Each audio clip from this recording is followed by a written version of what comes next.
में आपका स्वागत है। लेकिन आज 26 नवंबर हम कभी भी भूल नहीं सकते हैं। आज के ही दिन देश पर सबसे जघन्य आतंकी हमला हुआ था। आतंकियों ने मुंबई को, पूरे देश को थर्रा कर रख दिया था। लेकिन ये भारत का सामर्थ्य है कि हम उस हमले से उबरे और अब पूरे हौसले के साथ आतंक को कुचल भी रहे हैं। मुंबई हमले में अपना जीवन गंवाने वाले सभी लोगों को मैं श्रद्धांजलि देता हूं।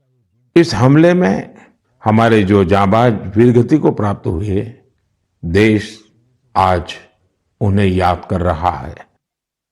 मेरे परिवारजनों, 26 नवंबर का आज का ये दिन एक और वजह से भी अत्यंत महत्वपूर्ण है। 1949 में आज के दिन संविधान सभा ने भारत के संविधान को अंगीकार किया था।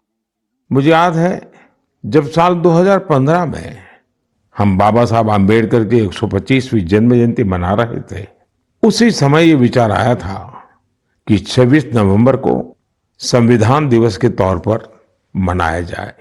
और तब से हर साल आज के इस दिन को हम संविधान दिवस के रूप में मनाते आ रहे हैं। मैं सभी देशवासियों को संविधान दिवस की बहुत बहुत शुभकामनाएं देता हूं और हम सब मिल करके नागरिकों के कर्तव्य को प्राथमिकता देते हुए विकसित भारत के संकल्प को जरूर पूरा करेंगे। साथियों, हम सभी जानते हैं कि संविधान के निर्माण में 2 वर्ष 11 महीने 18 दिन का समय लगा था। श्री सच्चिदानंद सिन्हा जी संविधान सभा के सबसे बुजुर्ग सदस्य थे। 60 से ज्यादा देशों के संविधान का अध्ययन और लंबी चर्चा के बाद हमारे संविधान का ड्राफ्ट तैयार हुआ था। ड्राफ्ट तैयार होने के बाद उसे अंतिम रूप देने से पहले उसमें 2000 से अधिक संशोधन फिर किए गए थे। 1950 में संविधान लागू होने के बाद भी अब तक कुल 106 बार संविधान संशोधन किया जा चुका है। समय, परिस्थिति, देश की आवश्यकता को देखते हुए अलग अलग सरकारों ने अलग अलग समय पर संशोधन किए। लेकिन ये भी दुर्भाग्य रहा कि संविधान का पहला संशोधन फ्रीडम ऑफ स्पीच और फ्रीडम ऑफ एक्सप्रेशन के अधिकारों में कटौती करने के लिए हुआ था। वहीं संविधान के 44वें संशोधन के माध्यम से इमरजेंसी के दौरान की गई गलतियों को सुधारा गया था। साथियों, ये भी बहुत प्रेरक है कि संविधान सभा के कुछ सदस्य मनोनीत किए गए थे, जिनमें से 15 महिलाएं थी। ऐसी एक सदस्य हंसा मेहता जी ने महिलाओं के अधिकार और न्याय की आवाज बुलंद की थी। उस दौर में भारत उन कुछ देशों में था जहां महिलाओं को संविधान से वोटिंग का अधिकार दिया। राष्ट्र निर्माण में जब सबका साथ होता है तभी सबका विकास भी हो पाता है। मुझे संतोष है कि संविधान निर्माताओं के उसी दूरदृष्टि का पालन करते हुए अब भारत के संसद ने नारी शक्ति वंदन अधिनियम को पास किया है। नारी शक्ति वंदन अधिनियम हमारे लोकतंत्र की संकल्प शक्ति का उदाहरण है। ये विकसित भारत के हमारे संकल्प को गति देने के लिए भी उतना ही सहायक होगा। मेरे परिवारजनों, राष्ट्र निर्माण की कमान जब जनता जनार्दन संभाल लेती है तो दुनिया की कोई भी ताकत उस देश को आगे बढ़ने से नहीं रोक पाती। आज भारत में भी स्पष्ट दिख रहा है कि कई परिवर्तनों का नेतृत्व देश की 140 करोड़ जनता ही कर रही है। इसका एक प्रत्यक्ष उदाहरण हमने त्योहारों के इस समय में देखा है। पिछले महीने मन की बात में मैंने वोकल फॉर लोकल यानी स्थानीय उत्पादों को खरीदने पर जोर दिया था। बीते कुछ दिनों के भीतर ही दिवाली, भैया दूज और छठ पर देश में 4 लाख करोड़ से ज्यादा का कारोबार हुआ है। और इस दौरान भारत में बने उत्पादों को खरीदने का जबरदस्त उत्साह लोगों में देखा गया। अब तो घर के बच्चे भी दुकान पर कुछ खरीदते समय ये देखने लगे हैं कि उसमें मेड इन इंडिया लिखा है या नहीं लिखा है। इतना ही नहीं, ऑनलाइन सामान खरीदते समय अब लोग कंट्री ऑफ ओरिजिन इसे भी देखना नहीं भूलते हैं। साथियों, जैसे स्वच्छ भारत अभियान की सफलता ही उसकी प्रेरणा बन रही है, वैसे ही वोकल फॉर लोकल की सफलता विकसित भारत, समृद्ध भारत के द्वार खोल रही है। वोकल फॉर लोकल का ये अभियान पूरे देश की अर्थव्यवस्था को मजबूती देता है। वोकल फॉर लोकल अभियान रोजगार की गारंटी है, ये विकास की गारंटी है, ये देश के संतुलित विकास की गारंटी है। इससे शहरी और ग्रामीण दोनों को समान अवसर मिलते हैं। इससे स्थानीय उत्पादों में वैल्यू एडिशन का भी मार्ग बनता है। और अगर कभी वैश्विक अर्थव्यवस्था में उतार चढ़ाव आता है तो वोकल फॉर लोकल का मंत्र हमारी अर्थव्यवस्था को संरक्षित भी करता है। साथियों, भारतीय उत्पादों के प्रति ये भावना केवल त्योहारों तक सीमित नहीं रहनी चाहिए। अभी शादियों का मौसम भी शुरू हो चुका है।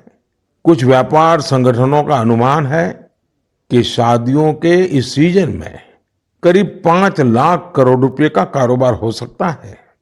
शादियों से जुड़ी खरीदारी में भी आप सभी भारत में बने उत्पादों को ही महत्व दें। और हाँ, जब शादी की बात निकली है तो एक बात मुझे लंबे अरसे से कभी कभी बहुत पीड़ा देती है। और मेरे मन की पीड़ा मैं मेरे परिवारजनों को नहीं कहूंगा तो किसको कहूंगा। आप सोचिए, इन दिनों ये जो कुछ परिवारों में विदेशों में जाकर के शादी करने का जो एक नया ही वातावरण बनता जा रहा है, क्या ये जरूरी है क्या? भारत की मिट्टी में, भारत के लोगों के बीच अगर हम शादी ब्याह मनाएं तो देश का पैसा देश में रहेगा। देश के लोगों को आपकी शादी में कुछ न कुछ सेवा करने का अवसर मिलेगा। छोटे छोटे गरीब लोग भी अपने बच्चों को आपकी शादी की बातें बताएंगे। क्या आप वोकल फॉर लोकल के इस मिशन को विस्तार दे सकते हैं? क्यों न हम शादी ब्याह ऐसे समारोह अपने ही देश में करें।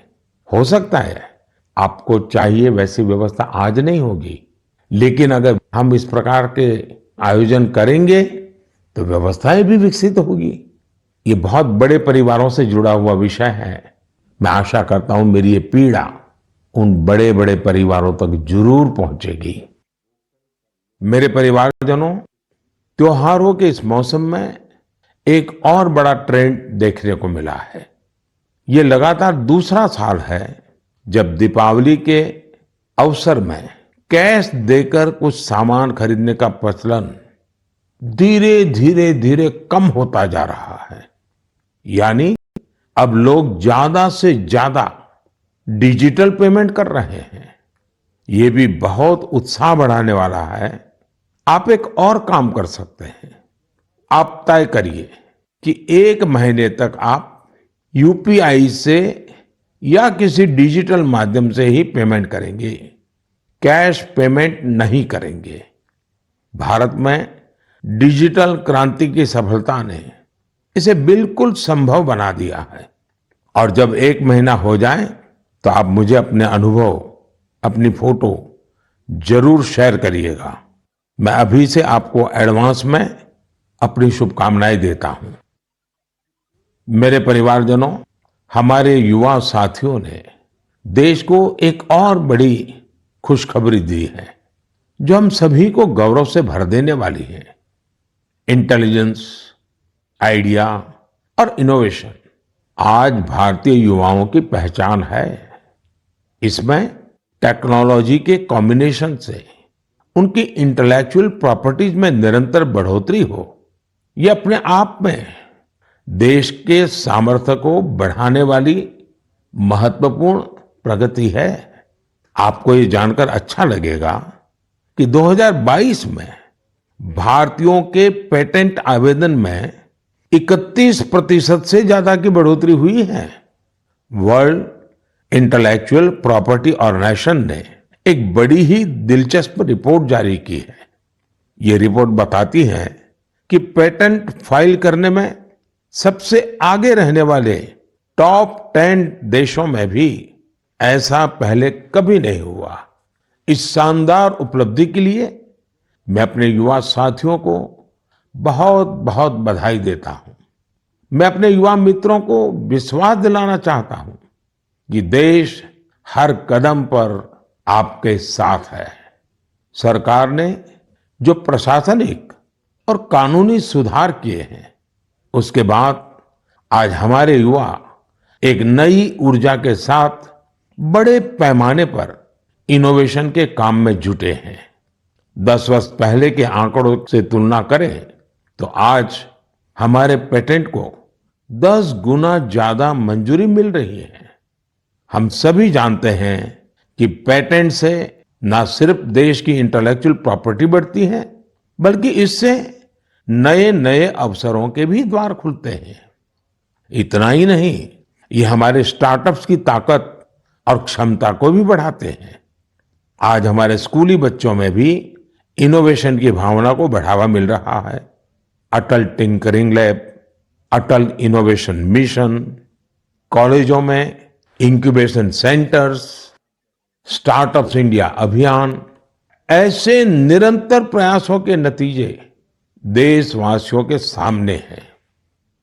ये भी भारत की युवा शक्ति, भारत की इनोवेटिव पावर का प्रत्यक्ष उदाहरण है। इसी जोश के साथ आगे चलते हुए ही हम विकसित भारत के संकल्प को भी प्राप्त करके दिखाएंगे। और इसीलिए मैं बार बार कहता हूं, जय जवान, जय किसान, जय विज्ञान, जय अनुसंधान। मेरे प्यारे देशवासियों, आपको याद होगा कि कुछ समय पहले मन की बात में मैंने भारत में बड़ी संख्या में लगने वाले मेलों की चर्चा की थी। तब एक ऐसी प्रतियोगिता का भी विचार आया था जिसमें लोग मेलों से जुड़ी फोटो साझा करें। संस्कृति मंत्रालय ने इसी को लेकर मेला मोमेंट्स कॉन्टेस्ट का आयोजन किया था। आपको ये जानकर अच्छा लगेगा कि इसमें हजारों लोगों ने हिस्सा लिया और बहुत लोगों ने पुरस्कार भी जीते। कोलकाता के रहने वाले राजेश धर जी ने चरक मेला में गुब्बारे और खिलौने बेचने वाले की अद्भुत फोटो के लिए पुरस्कार जीता। ये मेला ग्रामीण बंगाल में काफी लोकप्रिय है। वाराणसी की होली को शोकेस करने के लिए अनुपम सिंह जी को मेला पोर्ट्रेट्स का पुरस्कार मिला। अरुण कुमार नलीमेला जी कुलसाई दशहरा से जुड़ा एक आकर्षक पहलू को दिखाने के लिए पुरस्कृत किए गए। वैसे ही पंढरपुर की भक्ति को दिखाने वाली फोटो सबसे ज्यादा पसंद की गई फोटो में शामिल रही, जिसे महाराष्ट्र के ही एक सज्जन श्रीमान राहुल जी ने भेजा था। इस प्रतियोगिता में बहुत सारी तस्वीरें मेलों के दौरान मिलने वाले स्थानीय व्यंजनों की भी थी। इसमें पुरुलिया के रहने वाले आलोक अविनाश जी की तस्वीर ने पुरस्कार जीता। उन्होंने एक मेले के दौरान बंगाल के ग्रामीण क्षेत्र के खान पान को दिखाया था। प्रणब बसाक जी की वो तस्वीर भी पुरस्कृत हुई जिसमें भगोरिया महोत्सव के दौरान महिलाएं कुल्फी का आनंद ले रही हैं। रूमेला जी ने छत्तीसगढ़ के जगदलपुर में एक गांव के मेले में भजिया का स्वाद लेती महिलाओं की फोटो भेजी थी। इसे भी पुरस्कृत किया गया।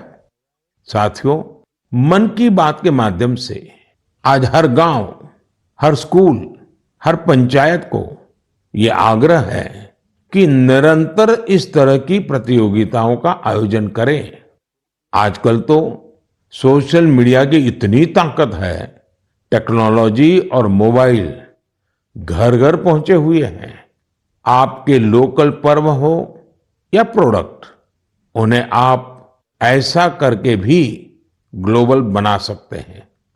साथियों, गांव गांव में लगने वाले मेलों की तरह ही हमारे यहाँ विभिन्न नृत्यों की भी अपनी ही विरासत है।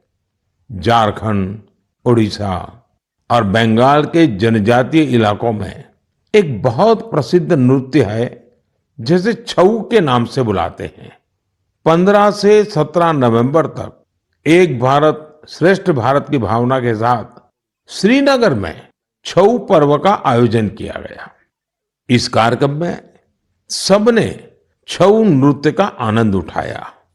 श्रीनगर के नौजवानों को छऊ नृत्य की ट्रेनिंग देने के लिए एक वर्कशॉप का भी आयोजन हुआ। इसी प्रकार कुछ सप्ताह पहले ही कठुआ जिले में बसोहली उत्सव आयोजित किया गया। ये जगह जम्मू से 150 किलोमीटर दूर है। इस उत्सव में स्थानीय कला, लोक नृत्य और पारंपरिक रामलीला का आयोजन हुआ।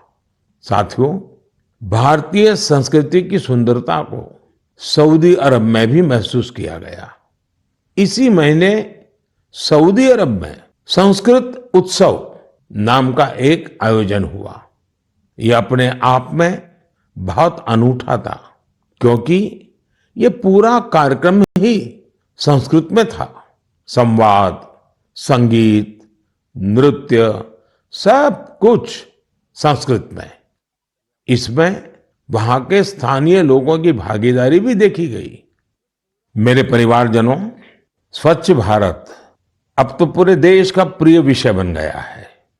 मेरा तो प्रिय विषय है ही है, और जैसे ही मुझे इससे जुड़ी कोई खबर मिलती है, मेरा मन उस तरफ चला ही जाता है। और स्वाभाविक है, फिर तो उसको मन की बात में जगह मिल ही जाती है। स्वच्छ भारत अभियान ने साफ सफाई और सार्वजनिक स्वच्छता को लेकर लोगों की सोच बदल दी है। ये पहल आज राष्ट्रीय भावना का प्रतीक बन चुकी है, जिसने करोड़ों देशवासियों के जीवन को बेहतर बनाया है। इस अभियान ने अलग अलग क्षेत्र के लोगों, विशेषकर युवाओं को सामूहिक भागीदारी के लिए भी प्रेरित किया है। ऐसा ही एक सराहनीय प्रयास सूरत में देखने को मिला है। युवाओं की एक टीम ने यहाँ प्रोजेक्ट सूरत, इसकी शुरुआत की है।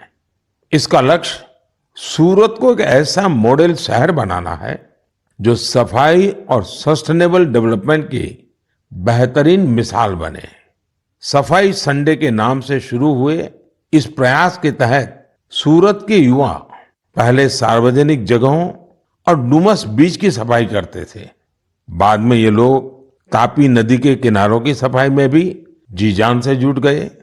और आपको जानकर के खुशी होगी, देखते ही देखते इससे जुड़े लोगों की संख्या 50,000 से ज्यादा हो गई है। लोगों से मिले समर्थन से टीम का आत्मविश्वास बढ़ा, जिसके बाद उन्होंने कचरा इकट्ठा करने का काम भी शुरू किया।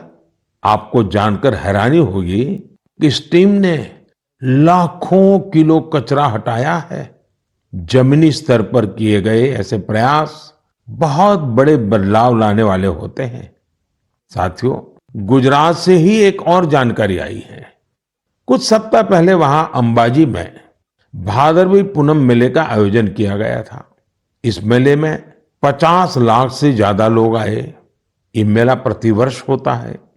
इसकी सबसे खास बात ये रही कि मेले में आए लोगों ने गब्बर हिल के एक बड़े हिस्से में सफाई अभियान चलाया। मंदिरों के आसपास के पूरे क्षेत्र को स्वच्छ रखने का यह अभियान बहुत प्रेरणादायी है। साथियों, मैं हमेशा कहता हूं कि स्वच्छता कोई एक दिन या एक सप्ताह का अभियान नहीं है, बल्कि ये तो जीवन में उतारने वाला काम है। हम अपने आसपास ऐसे लोग देखते भी हैं जिन्होंने अपना पूरा जीवन स्वच्छता से जुड़े विषयों पर ही लगा दिया। तमिलनाडु के कोयम्बटूर में रहने वाले लोगानाथन जी भी बेमिसाल है। बचपन में गरीब बच्चों के फटे कपड़ों को देखकर वे अक्सर परेशान हो जाते थे। इसके बाद उन्होंने ऐसे बच्चों की मदद का प्रण लिया और अपनी कमाई का एक हिस्सा इन्हें दान देना शुरू कर दिया। जब पैसे की कमी पड़ी तो लोगानाथन जी ने टॉयलेट तक साफ किए ताकि जरूरतमंद बच्चों की मदद हो सके। वे पिछले 25 सालों से पूरी तरह समर्पित भाव से अपने इस काम में जुटे हैं और अब तक 1500 से अधिक बच्चों की मदद कर चुके हैं। मैं एक बार फिर ऐसे प्रयासों की सराहना करता हूं। देश भर में हो रहे इस तरह के अनेकों प्रयास न सिर्फ हमें प्रेरणा देते हैं बल्कि कुछ नया कर गुजरने की इच्छा शक्ति भी जगाते हैं।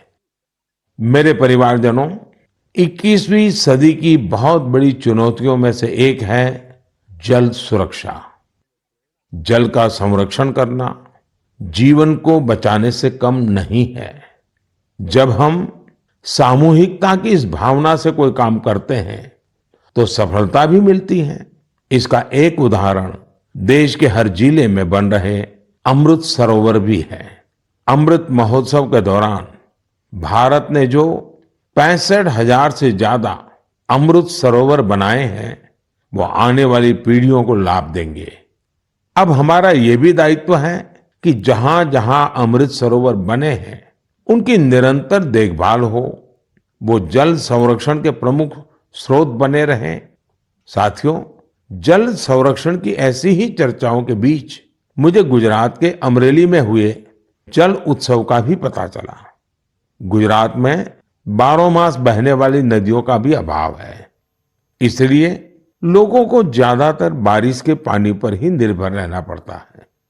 पिछले 20-25 साल में सरकार और सामाजिक संगठनों के प्रयास के बाद वहां की स्थिति में बदलाव जरूर आया है और इसलिए वहां जल उत्सव की बड़ी भूमिका है। अमरेली में हुए जल उत्सव के दौरान जल संरक्षण और झीलों के संरक्षण को लेकर लोगों में जागरूकता बढ़ाई गई। इसमें वाटर स्पोर्ट्स को भी बढ़ावा दिया गया। वाटर सिक्योरिटी के जानकारों के साथ मंथन भी किया गया। कार्यक्रम में शामिल लोगों को तिरंगे वाला वाटर फाउंटेन बहुत पसंद आया।